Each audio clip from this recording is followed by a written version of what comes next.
Shalom saudara-saudara yang terkasih, jumpa lagi dalam Inspirasi Sabda Allah hari ini, Sabtu 10 Desember dalam pekan kedua masa Advent.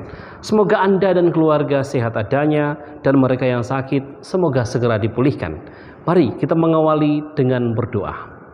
Dalam nama Bapa dan Putra dan Roh Kudus. Amin. Bapa yang Maha Baik, kami bersyukur kepadamu untuk rahmat yang tercurah untuk kami sampai saat ini. Hadirlah bersama kami ya Tuhan. Semoga sabdamu yang akan kami renungkan menginspirasi perjalanan hidup kami.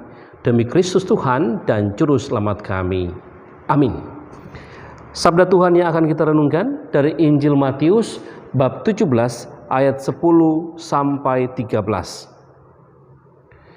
Ketika Yesus dan murid-muridnya turun dari gunung, para murid bertanya kepadanya, "Mengapa ahli-ahli Taurat berkata bahwa Elia harus datang dahulu?"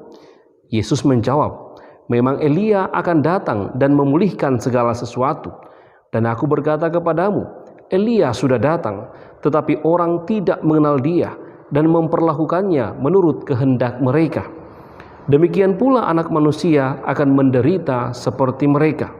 Pada waktu itu, mengertilah murid-murid Yesus bahwa ia berbicara tentang Yohanes Pembaptis. Demikianlah sabda Tuhan. Saudara-saudara yang terkasih, dalam sabda Allah yang baru saja kita dengarkan, ada dua tokoh yang ditampilkan, yakni Elia dan Yohanes Pembaptis. Elia dan Yohanes Pembaptis memiliki kesamaan dalam visi untuk membawa orang Israel kembali kepada Allah. Elia pada zamannya, ia datang dengan mengkritik orang Israel, khususnya keluarga kerajaan yang menyimpang dari jalan Tuhan. Sehingga ia datang dan mengatakan orang Israel harus kembali kepada Allah yang benar. Ia menyiapkan segala-galanya untuk menjadi baik. Sedangkan Yohanes Pembaptis juga hadir sebagai jalan yang mempersiapkan Tuhan. Ia adalah suara yang berseru di padang gurun, "Luruskanlah jalan untuk Tuhan." Yohanes Pembaptis tampil untuk mempersiapkan kedatangan Anak Manusia. Ia juga mengajak orang Israel untuk bertobat dan kembali kepada Allah yang benar. Saudara-saudara yang terkasih, Elia dan Yohanes menampilkan sebuah inspirasi bagi kita bagaimana mempersiapkan jalan untuk Tuhan.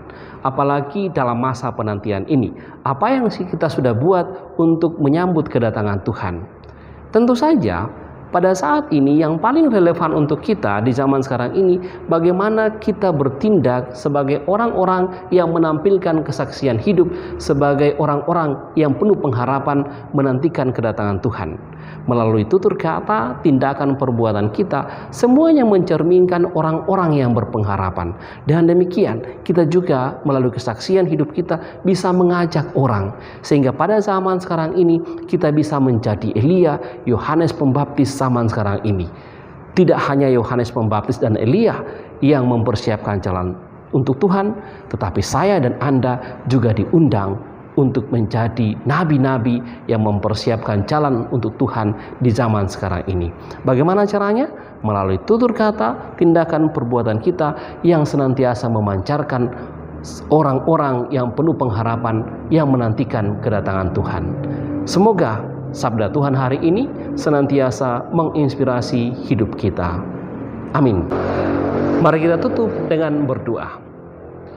Bapa yang Maha Baik, kami bersyukur kepadamu karena sabdamu hari ini mengajak kami untuk menjadi Elia dan Yohanes pada zaman ini.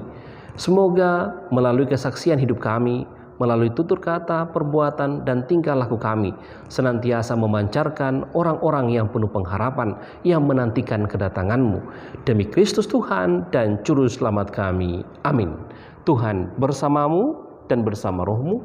Semoga saudara sekalian diberkati oleh Allah yang Maha Kuasa, Bapa, Putra, dan Roh Kudus. Amin.